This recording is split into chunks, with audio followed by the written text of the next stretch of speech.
हम मंदिर में मूर्ति खरीद करके स्थापित करते हैं, खरीदते हैं तो कोई दोष नहीं, लेकिन जब उसमें प्राण प्रतिष्ठा हो जाए उसके बाद कोई मूर्ति बेच नहीं सकता, ना कोई खरीद सकता है।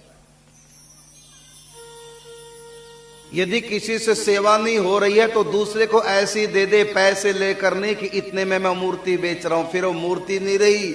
जब तक दुकान पे थी तब तक वो मूर्ति थी, अब उसमें प्रतिष्ठा हो गई, अब वो श्री विग्रह, वो ठाकुर जी हो गए हैं, अब खरीदना बेचना दोनों पाप होता है। इसी प्रकार शालिग्राम, शालिग्राम में तो भगवान पहले से स्थापित होते हैं, इसलिए शालिग्रामों को भी शास्त्रों में लिखा हुआ खरीदना बेचना दोनों पाप है। और शालिग्राम खरीद करके जो पूजा करते हैं उनकी पूजा निष्फल होती है। शालिग्राम को भी ना बेचना चाहिए ना खरीदना चाहिए। यदि आप शालिग्राम की सेवा करना चाहें तो दुकान पे जाएं, उनसे ले लें और दक्षिणा के रूप में 1500 रुपया उनको दे दें, दक्षिणा के रूप में।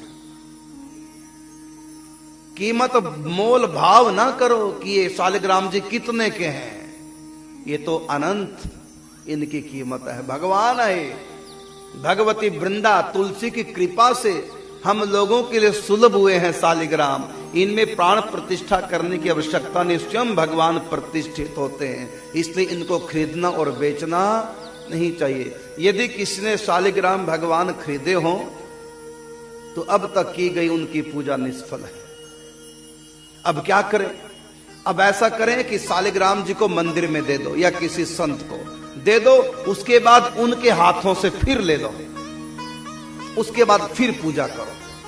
अब ये खरीदे हुए नहीं है, अब ये कृपा से प्राप्त हुए हैं, तब इस अपराध का परिमार्जन होता है। इसलिए खरीदे हुए शालिग्राम की सेवा पूजा नहीं की जाती।